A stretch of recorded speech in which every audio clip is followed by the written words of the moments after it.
Swiggity swag, what's in the bag? Jay here, and I am bringing you guys another Pokemon X on my Wi-Fi battle because I am swamped with schoolwork over the weekend. Over the weekend that I'm recording this video. So yeah, there's not gonna be any platinum for a little bit. So I'm just gonna bring you guys these Wi-Fi battles that I've had stored on my computer because they're a lot easier to upload and a lot quicker to upload. So I have a battle here up against, I do believe this is up against Boltsandbombers. Yeah, Boltsandbombers, and this is an OU match. As you can see, like I said before, I did get a lot of OU matches, so well, not a lot, but like plenty of OU matches, so you're gonna be seeing this same team over and over and over again. But yeah, kind of sorry about the team preview, didn't really even run it down, but the team is kind of scary, and I was actually surprised at this battle because I saw some things that really surprised me, like at the very beginning of the battle, actually, like this right here. First, I lead off my Rotom. Always lead off my Rotom, unless, you know, I really want to lead off my Landorus. But I lead off with the Rotom, go for the Hydro Pump, get nice damage on the Jolteon. But this Jolteon goes for Volt Switch, and it does over half to my Rotom. And I was like, that is a lot of damage for a Volt Switch. Like, that's just a Volt Switch. That's a lot of damage. So I assumed that it was choice specs. I did ask him during the battle. He told me it was choice specs. So I was like, okay, that's cool. I can play around that. But he brings in my low tick because obviously my Rotom was Scarf and I was locked into Hydro Pump. So I was going to switch out either way. And I go into my Sylveon to take on this Milotic because my Sylveon is the best thing I have to take on this Milotic at the moment. So they're going to go ahead and actually switch out and go into their Scizor, as I think I go for the Wish here. Now, I went for the Wish because I wanted to get my Rotom back up to full HP, but it actually doesn't happen that way because I could have brought it in on the Scizor, like no problem. I could have easily just brought it in on the Scizor and I would have been okay, but I didn't feel safe. I just didn't feel safe bringing in my Rotom, especially at the amount of HP it was at, because he could easily just U-turn and kill off my Rotom that way, right? So I go into my Landorus because my Landorus can completely wall this Scizor because Scizors don't really carry much of anything that can handle Landorus. And I mean, come on, who runs Hidden Power Ice on a Scizor? I have never seen it, and if I ever do see it, then okay, props to you, sir, or madam, you know. But I go ahead and go for my Stealth Rocks now because you know, I like having Stealth Rocks. They don't have a U-turner, and if any of their members have a Focus Sash, aka Gengar possibly, then you know, I could break the Sash with the Stealth Rocks unless the Scizor has Defog, which we'll find that out later on in the battle. But they're gonna go into their Milotic. I don't want my Landorus taking a Scald from this Milotic because it's super effective. It will hit decently hard, and I need my Landorus around for the Ape and for the Scizor. So I go for the U-turn because I know I can outspeed. I mean, it's a Milotic. They never carry speed EVs. My Landorus doesn't carry any speed EVs either, but I know that Landorus just naturally outspeeds Milotic. So I go into my Venusaur, not really thinking at this point, but they go for the Ice Beam. I could have went into my Sylveon right here, but I was just like, whatever, I'm just gonna go into the Venusaur because I really do not care about my Venusaur at all. I really don't, because I don't think Venusaur is really gonna play much of a role in this battle. I could have easily just brought in Charizard, I got the Sun Up, and then brought in my Venusaur and did work with it, most likely. But I didn't really do that, you know. It was like whatever. But they go into the Infernape. Now, I predicted them to go into their Scizor because most people like to switch in their Scizor in on my Venusaur. And I'm like, well, I have Hidden Power Fire, so I can easily just catch it and kill it, right? Well, no, they have the Ape. So they go into the Ape, which is a really good switch for them. And I'm forced out, and I'm going to go into my Landorus because my Landorus can take on this Infernape because, you know, most Infernapes are physical. You know, you do see special variants here and there, but most likely they're physical with like Iron Fist or something. But he actually goes for the U-turn, predicting my switch, so they get switched to initiative, which is really good for them because now they're going to go into the Jolteon. Now right here, I thought they was going to go for a Hidden Power Ice because it just seemed way too obvious for them to go for the Hidden Power Ice. It just seems obvious, you know, like it's like, why would you Volt Switch on a Landorus? Because you can't, because I'm part ground type, right? So I figured, hey, they're going to go for Hidden Power Ice. I can switch into my Sylveon and go for the Wish. But they actually predict me to switch and they go for the Volt Switch. So that was a really good play on them because basically they're just Volt turning, and you know, as much as I hate Volt turning, I am using Volt turn, but yeah, they're using it a lot better than me. But in comes the Gengar, and I don't know what this Gengar wants to do. I didn't know what it wanted to do, so I go for the protect, just to scout and see what this Gengar wanted to do to me. And it actually goes for the Sludge Bomb, so I'm like, okay, that's cool. It has Sludge Bomb. I don't know what item it has on it. I don't know if it was Choice Scarf or if it was Focus Sash or what. I know it's not the Mega because Mega Gengar is not allowed in OU. I know it's not Life Orb because it didn't take any Life Orb damage or anything. Well, no, we wouldn't be able to tell if it was Life Orb damage because it didn't do any damage just yet. But now it did, because I bring in my Venusaur because I didn't really care about my Venusaur at this point. But I probably should have went into my Garchomp, but at the same time, I didn't know what item this Gengar had. So the Gengar keeps on going for the Sludge Bomb. It doesn't switch up his move. So I'm like, okay, let's go into the Rotom. I'm Choice Scarf. Let's kill it. Nope. Outspeeds me, and my Rotom dies. So I'm like, okay, that is a Choice Scarf Gengar. That took me by surprise because my team does not outspeed it at all. Like, my team does not outspeed Choice Scarf Gengar. So I go into my Garchomp because I suddenly remembered that ground resists poison, and he's locked in on Sludge Bomb, right? So I stay in with my Garchomp. I go for a Dragon Claw. Right here, I kind of made a mistake and went for the Swords Dance.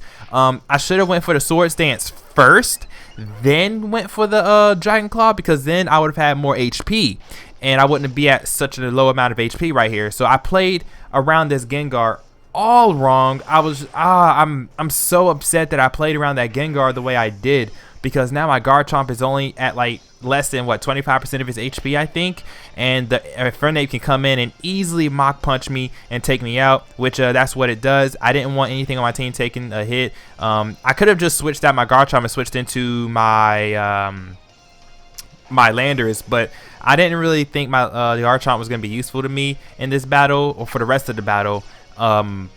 I don't know if I was right or wrong about that, but I bring in my Landorus now, get a nice little free switch, and they just stay in, go for the Mach Punch, and basically just sack off their Infernape. I just go for the EQ because what are the chances of them bringing in their Dragonite right now? And, you know, whatever. I can hit most things on your team with the EQ, so, you know, why not? So I just go for the EQ because, you know, it was the safer play. I was not in any kind of position to sit there and try to predict them to go into a Dragonite or something, because obviously they're gonna want to save the Dragonite for last, right? So they go into the Jolteon. Now I'm still scared to Hidden Power Ice. I'm just like, no, I'm not letting my Landorus take Hidden Power Ice because I need my Landorus for that Scizor. I need it for the Scizor.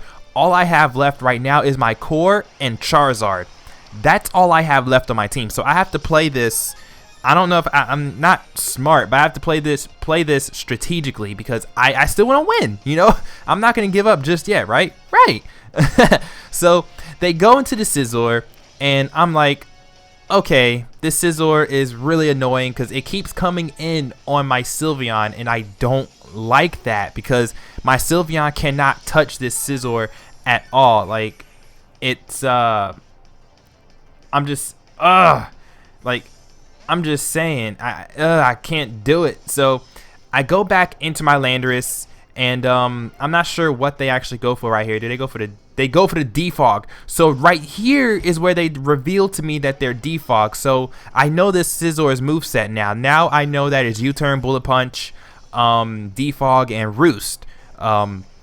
Because that's basically the common set on Scizor now, and the other is like Pursuit and like Superpower or whatnot, or Swords Dance if you want to go that route. But they show me the Roost now, and I'm just like, okay, well, this Scizor is going to be more of a pain. So my plan is to catch the Scizor when it goes for the Defog. If I can catch it when it defogs, I can catch it with my Charizard and potentially kill it or force a switch, which is what I want to do. But they bring in the Milotic again. I don't want my Landorus taking a hit. We basically going to rinse and repeat. I don't want my Landorus dead. I still need it for the Scizor. So I'm going to go out into my Sylveon to take a hit and go for the Wish and protect and try to get my Sylveon back up to full HP. Well, yeah, this Milotic is lucky enough to get a... Oh, wait, it doesn't get the burn right now. Okay, that's cool. That's cool. It doesn't get the burn right now, but I think it get... excuse me, I think it gets it a little later on in the battle. I think right here actually it gets the burn as I go for the Wish.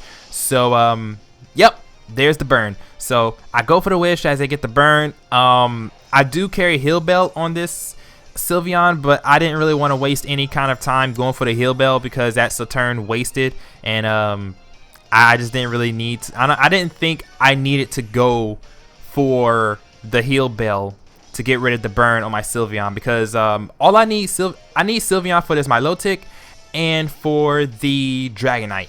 And I know for a fact that my Sylveon can take on both of them even while it's burned.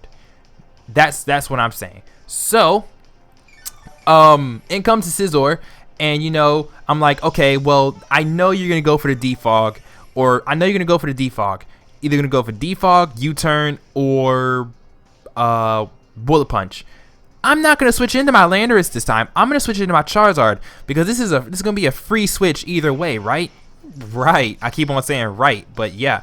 So they go for the Defog. I catch their Scizor, and I'm like, yes, I got my Charizard in here nice and safely. So now I can go ahead and Mega Evolve into Mega Charizard Y and hit something with a nice Flamethrower. I should have predicted them to switch into their Milotic, because the Milotic switch was painfully obvious, but me being me, I just didn't want to overpredict, because again, I'm on the losing end right now. Like, they still have a Milotic, a full HP Dragonite, and a almost full HP Scizor with Roost. I didn't want to overpredict at all, so I just go for the safe Flamethrower, just to go for the safe Flamethrower.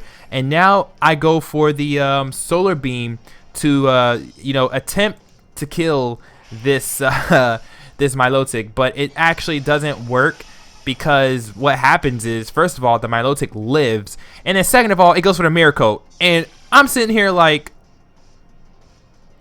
hold up, pause, rewind. We gotta play that back, okay? We gotta play that back, because that is like my first time actually seeing that happen to me. Like, that is the first time that has happened to me, and I was like, what the actual fuck? Because Charizard was my last hope.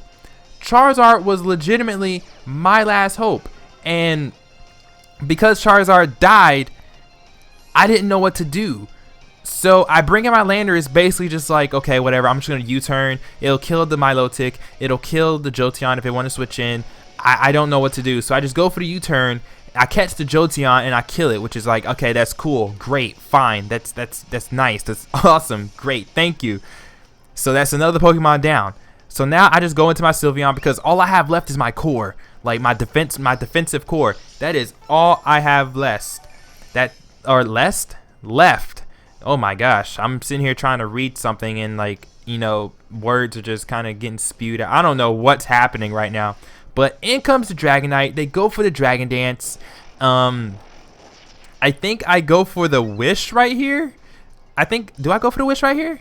I do. There you go. So I go for the Wish, because I want to get my HP back up to full HP, because this Dragonite, this Dragonite can't touch me with Dragon type moves, so it can only hit me with what, Earthquake or an Extreme Speed or Fire or Thunder Punch if it really wants to. But they keep on setting up, and I'm just basically hoping and praying that they're not Weakness Policy, because if they were Weakness Policy, the game is over. I would quit. Like, I mean, I wouldn't quit. Like, I'll still battle, but luckily for me, they weren't Weakness Policy. I'm not sure what they were. Maybe Lumberry, maybe not Focus Sash. They make no sense to be Focus Sash and Multi-Scale.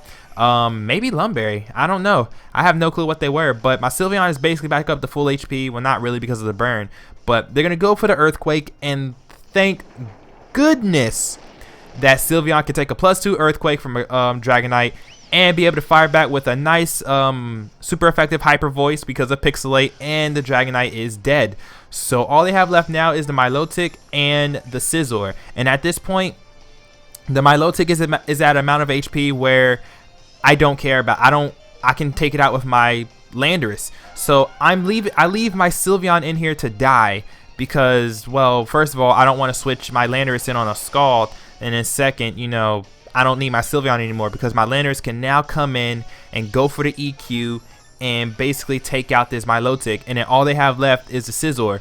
And as we already know, the Scizor cannot do anything to my Landorus, because my Landorus completely basically walls it. I resist Bullet Punch. They don't carry Swords Dance. I think or do I resist the Bullet Punch? I'm not sure. I don't know if I resist Bullet Punch, but I know I resist the U-turn. So with that being said, I just speed up this part right here because there's really no point. They Earthquake is a 3-hit KO, and they keep on roosting up, but you know, it's all in vain because, you know, my Landorus can basically take on this Scizor no problem. This Scizor cannot do anything to my Landorus, so you know, basically just they gave up right there, and yeah, that's GG. So 1-0 victory for me. That was it was a really intense battle. I had to sit there and actually like go idle for a little bit in order to do this battle. But yeah, if you enjoyed, leave a like, comment, subscribe, and I will check you guys out later. Peace.